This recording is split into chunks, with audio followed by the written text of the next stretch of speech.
Hey everybody, it's Mr. Wagstaff. Cool stuff to talk about today. So today we're going to start talking about the Vietnam War.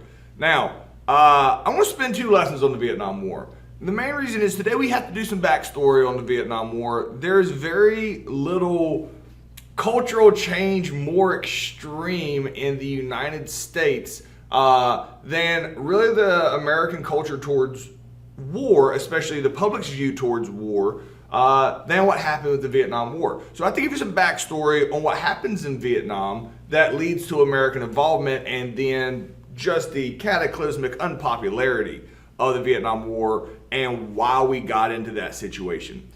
Let's go ahead and get started. So the Vietnam War is not simple. It is very complex. And while I do try to steer away from clearly saying good guys and bad guys at any point in history, because that's never effective in history, because humans aren't inherently all good or all bad, there's very little positives that come out of the Vietnam War. So brace yourself. This is kind of rough. All right. So to start, we got to talk about the backstory here in Vietnam. You may not even be aware of where Vietnam is at. Before I even present to you where Vietnam is, there is a very important guy that we're going to talk about in depth today and tomorrow. All right. His name is Ho Chi Minh. This is pictures of Ho Chi Minh. This is him young and this is him old. Obviously, this is a colorized picture of Ho Chi Minh here on the left when he was younger, but he is basically the guy we're going to talk about from start to finish here in Vietnam as the leader. All right, so Vietnam is below China. All right, there's kind of like a part of China that sticks off the bottom right side of China called kind of like the Florida for China. It's called Indochina. So don't ask me why, because it just is. So you ever hear the term Indochina? Really, for this class, just think Vietnam. All right. So Indochina technically is like Laos, Cambodia, and Vietnam here. But Vietnam, here on the map on the left, the yellow country, one long skinny country. It's a very poor country. They don't view themselves as poor. It's a fishing community. They don't have a shortage of food or anything like that. Everything's fine. Been like this for thousands of years. All right. Well, in the 1800s, France, that's the country here in green in Europe, decides to become imperialistic, as we had talked about, and they take over Vietnam here in orange on the other side of the country. They want coal from them. So France goes in with their army and takes over Vietnam. Vietnam doesn't like this. From the beginning, they want to rule themselves. That is their only goal through this entire process. Just for Vietnam to rule themselves. They don't want somebody controlling them or splitting them up. They just want to control themselves. That's it. All right. So Ho Chi Minh comes out. He's a young guy. He becomes really popular in Vietnam.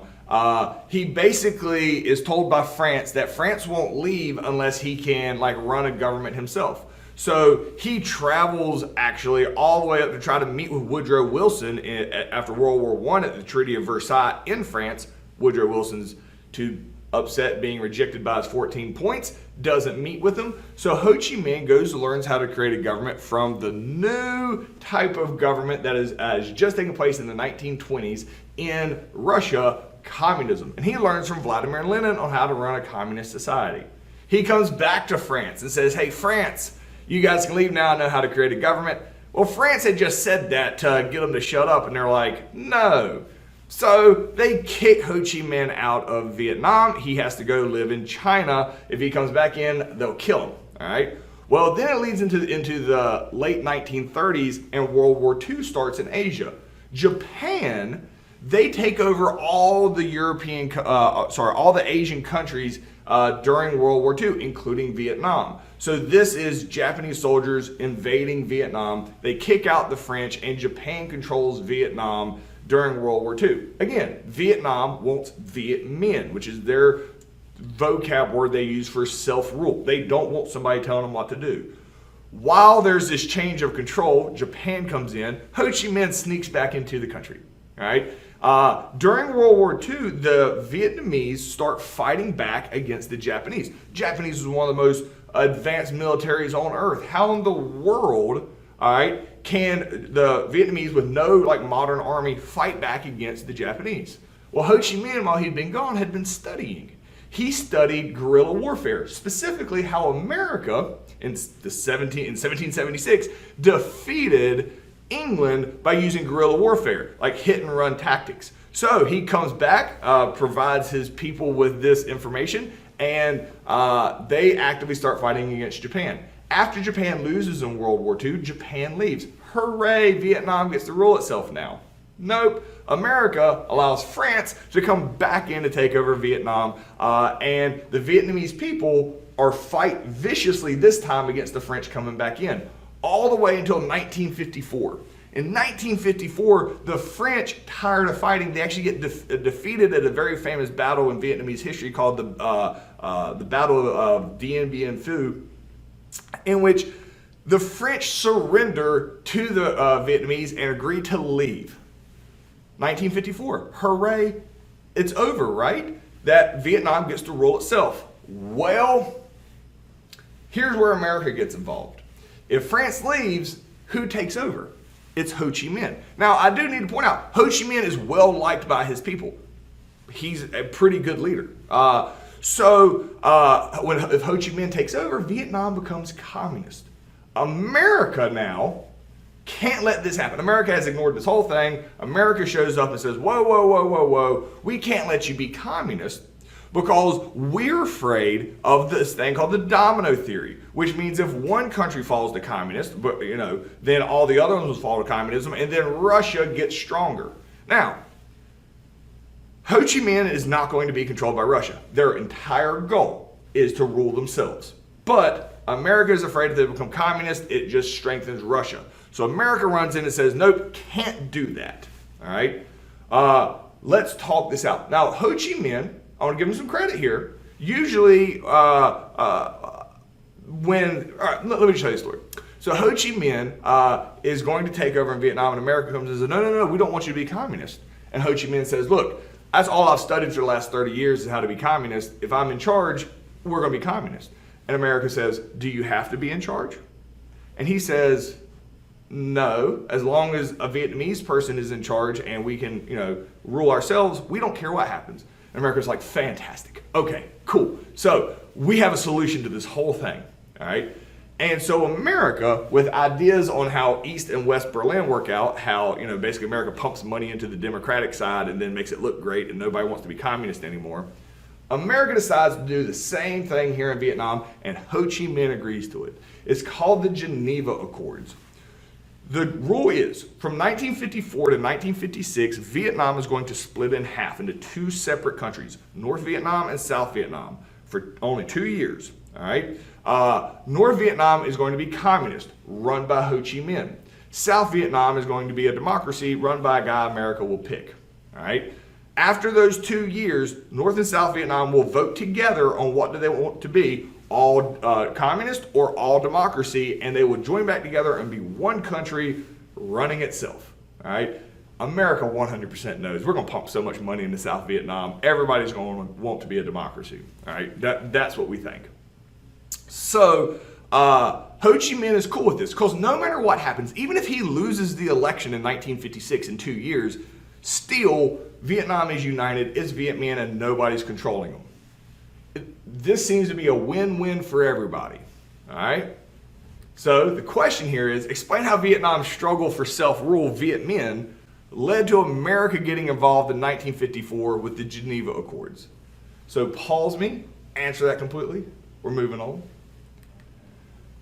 So here's where it starts getting bad. All right? So America appoints for South Vietnam the Democratic leader, a guy named Ngo Dien Diem. This is a massive mistake. This dude is awful, all right? So Ho Chi Minh is doing communist stuff in the north and is actually getting pretty popular. Ngo Dien Diem is awful in the south. We give him a bunch of money, builds himself like a big gold palace, and lets people like starve to death in South Vietnam. Not only that, like the primary religion in Vietnam is Buddhism, all right? Since we get to hand select who we want to run South Vietnam, we wanted the most American type guy we could find, and we pick a Catholic. Now, that doesn't really upset South Vietnam because Buddhists are tolerant people. The problem is this dude, and this is crazy, this dude outlaws Buddhism. Outlaws Buddhism. The religion of the majority of people says you can't be Buddhist anymore. This guy's hated. People in South Vietnam hate him with a passion. All right, and America's like, what are you doing? Like, what is wrong with you? Because we know, come 1956, there's no way he's going to win this election. Everybody's going to want to be part of Ho Chi Minh, and sure enough, come 1956, he's clearly going to lose this election. So the dude cancels the election in 1956. Ho Chi Minh in the North is furious about this because, again, the whole concept is united, one rule. Now this dude's basically like, no, I want to be a dictator in South Vietnam. So America is kind of shocked when this happens. We don't really know how to respond. In 1957, the year after this vote's supposed to happen, Ho Chi Minh starts invading South Vietnam because, keep in mind, the people in South Vietnam want to be part of North Vietnam and want to be communist because he's a better leader. Ho Chi Minh uses a series of trails to attack South Vietnam, which is literally called the Ho Chi Minh Trail. You can see it here on the right, that it's literally a trail. Like it's not like a road or a net, it's literally trails. Laos and Cambodia, all right, they are cool with Ho Chi Minh using their countries to be able to attack South Vietnam wherever they want. South Vietnam can't use those same trails to go north because Laos and Cambodia are also Buddhist and they hate South Vietnam for outlawing Buddhism. So the Ho Chi Minh Trail is used to start attacking South Vietnam. This is where America has to get involved. Because of this idea of the Domino Theory and America's king democracy, you now have a communist country in North Vietnam attacking a democracy, all right?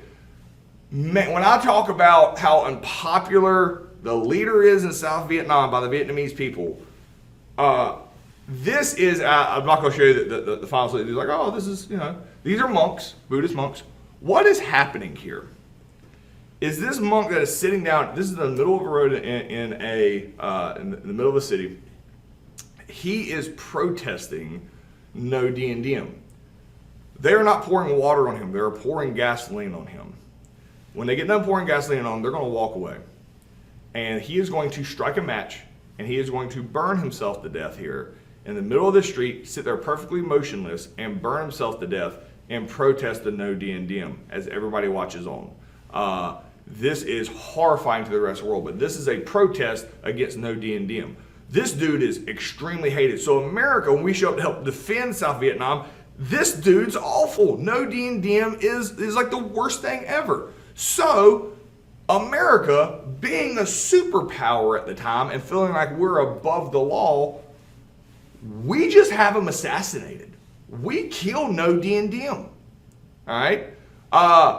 Because we're like, there's no possible way anybody could be worse than no D&Diem.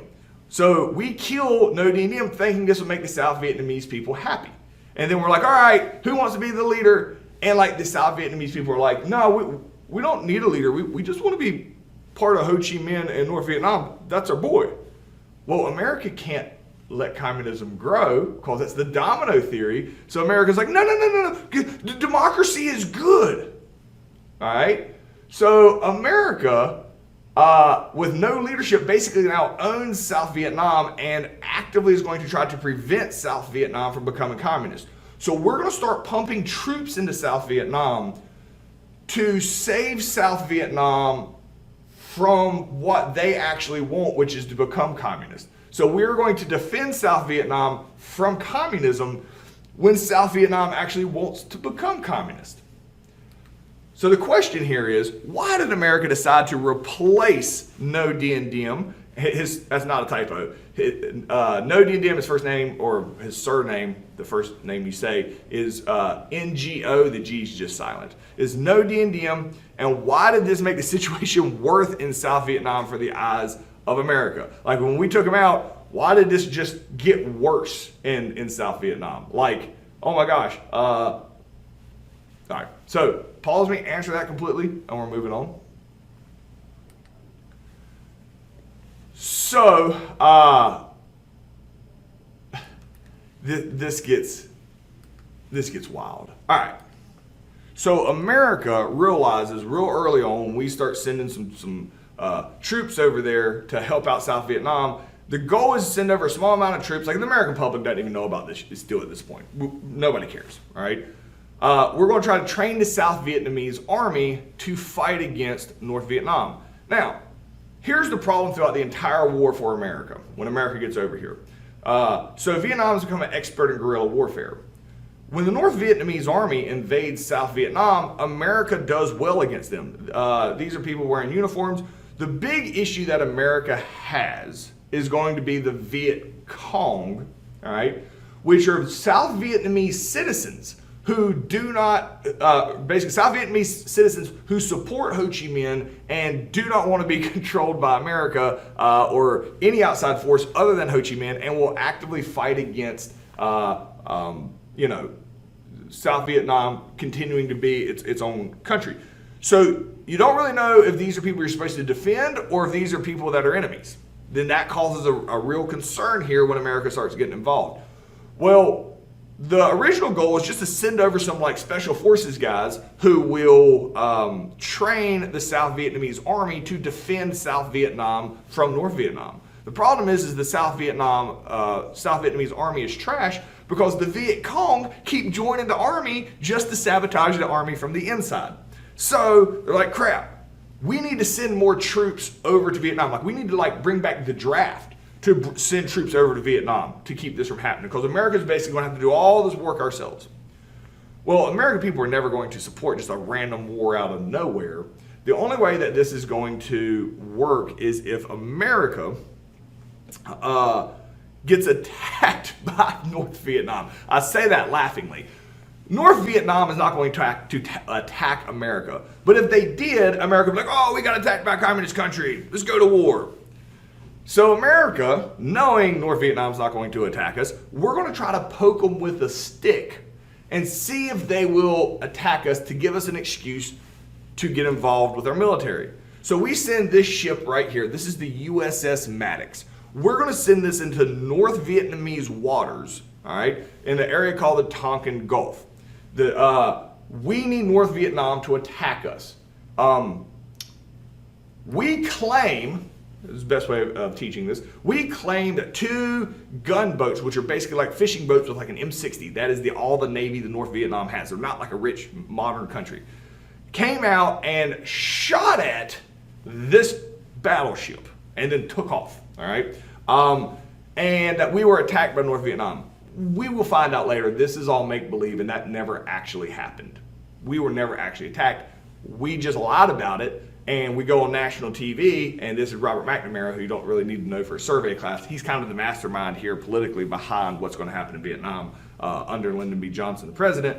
But he goes out here and says we were attacked, and Congress is like, that's ridiculous. That is the most horrible thing ever. So the United States is going to pass the Tonkin Gulf Resolution in 1965, all right? Because that's how long it has been. It's been like 10 years of escalation, and America realizes we have to get completely involved. 1965, we passed the Tonkin Gulf Resolution. So let me explain to you what the Tonkin Gulf Resolution is and why it's so stupid and it's bad, and we've actually rejected it. Now, like literally there's a law passed after Vietnam to make sure we never do something like the Tonkin Gulf Resolution again. The Tonkin Gulf Resolution just says the president, and this is the president at the time, Lyndon B. Johnson with the troops, all right, he's the guy here in the tan, took over after JFK was assassinated. He has complete and total control of this entire military operation. Congress cannot override him. Congress, for some reason, with the Tonkin Gulf Resolution, gave him complete and total control without the ability of stopping him. That's not good, generally speaking. So now, you would think we're declaring war on North Vietnam. We are not at all. And this is really important. We do not declare war on North Vietnam because they're communist. And we don't want to start World War III in case Russia gets mad that we declare war on a communist country, which very easily could have happened. So the Tonkin Gulf Resolution isn't technically a declaration of war, but it pretty much is America can send as many troops as possible as we want. When I say we, Lyndon B. Johnson, he's the only one that gets to say so because of the Tonkin Gulf Resolution, into South Vietnam to defend South Vietnam from the evil communists trying to take over. Keep in mind, South Vietnam doesn't really want to be defended. They want to be part of North Vietnam. So, Lyndon B. Johnson, all this weight is on his shoulders. We start sending troops in, and it doesn't go well. And we get really concerned, so what do? We send more troops in, and more troops in. We're trying to get South Vietnam to love democracy as we send more troops. All the battles, all the horrible things that we're going to start talking about that happen in Vietnam happen in South Vietnam, in an area where we want the people to like us. But all we're bringing is war and violence to them. You can kind of see how this is not a winning situation. So once it's obvious it's going bad, why don't we just bring the troops home, all right? Because we don't. We just keep sending more and more troops in to Vietnam. Why don't we bring them home? Because the Domino Theory. We can't let South Vietnam fall to communism. Then we lose, all right? Also, it would be like political suicide for Lyndon B. Johnson to admit defeat because America doesn't lose wars.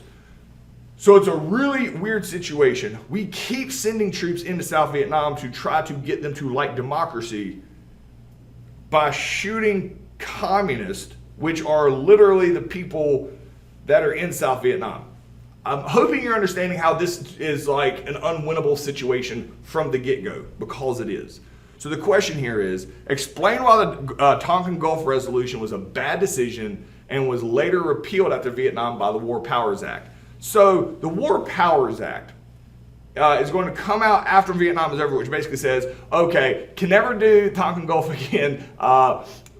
Basically, Congress is required to have say-so. So like present day, the president can send troops in. The president can invade somebody if they want for 30 days. After 30 days, if Congress doesn't approve it, the troops are required automatically to come back home.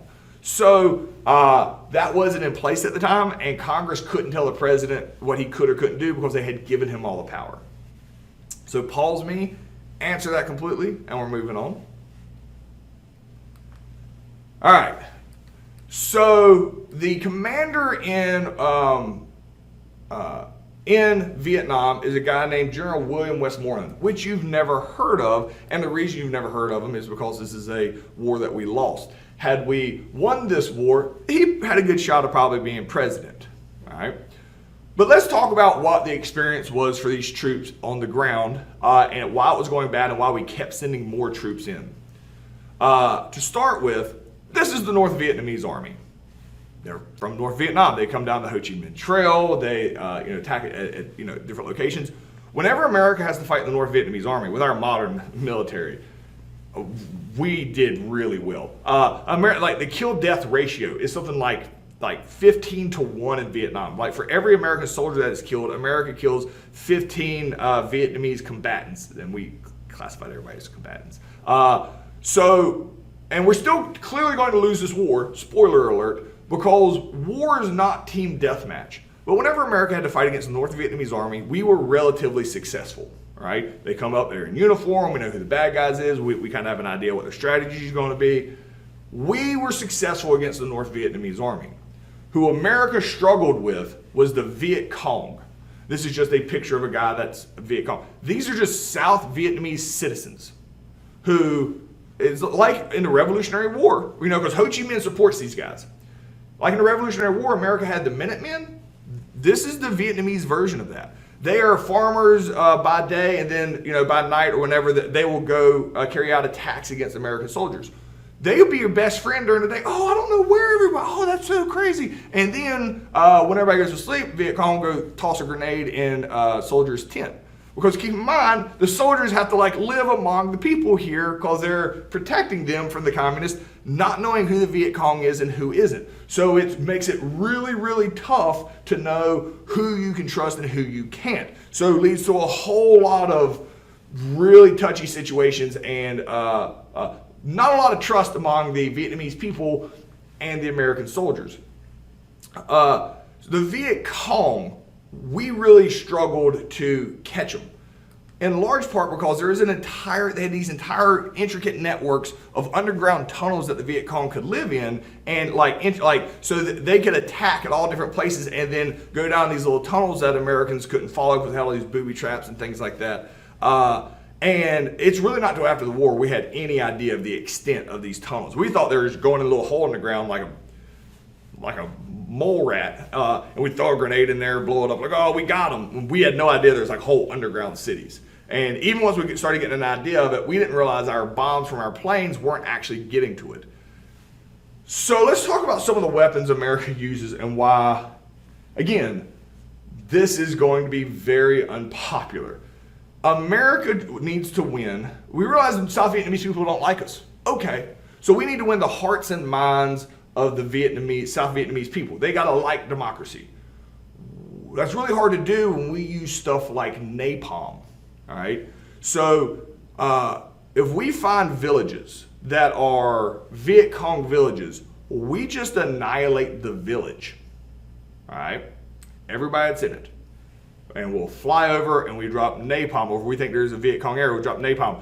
This is literally like fire jelly. It is designed to burn people alive, to burn you to death. All right, we are dropping this. All combat is taking place in South Vietnam, the place that we are trying to get to like us.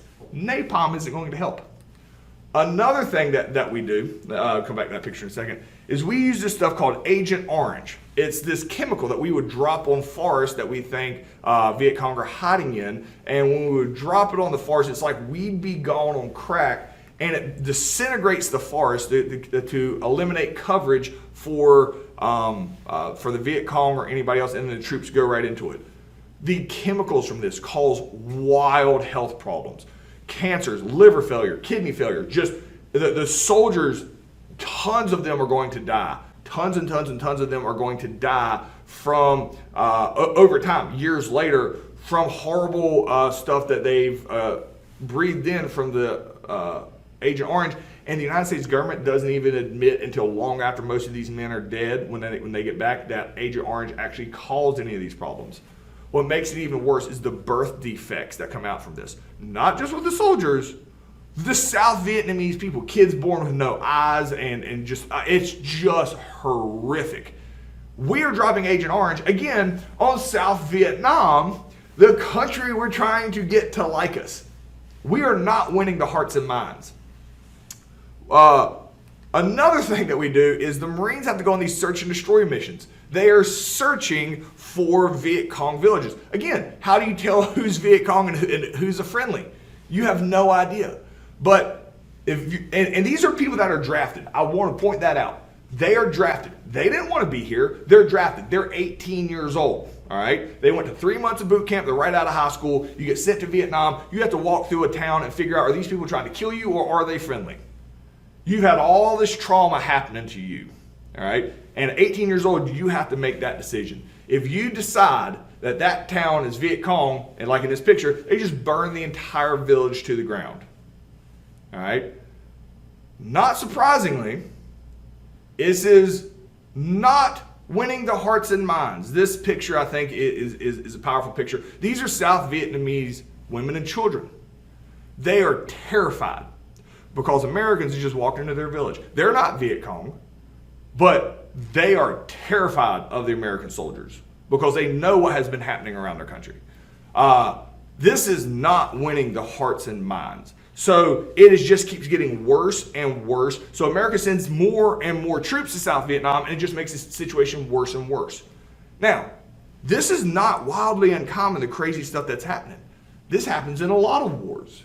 The difference in Vietnam is the United States military allows the media to travel with the troops on search and destroy missions when they're watching your napalm villages of innocent people, or Viet Cong. You don't know.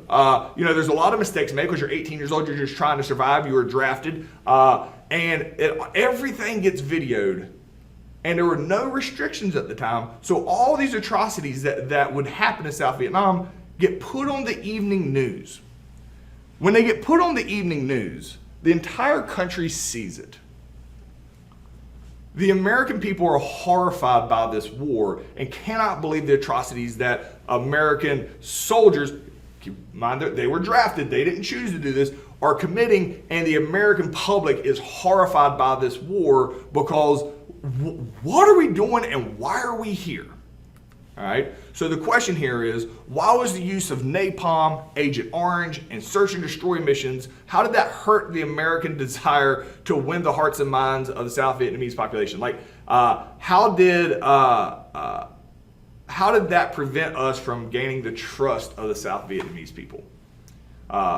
So pause me, answer that completely. Tomorrow we're going to start talking about the American public reaction to the culture change and how this whole fiasco is going to end up.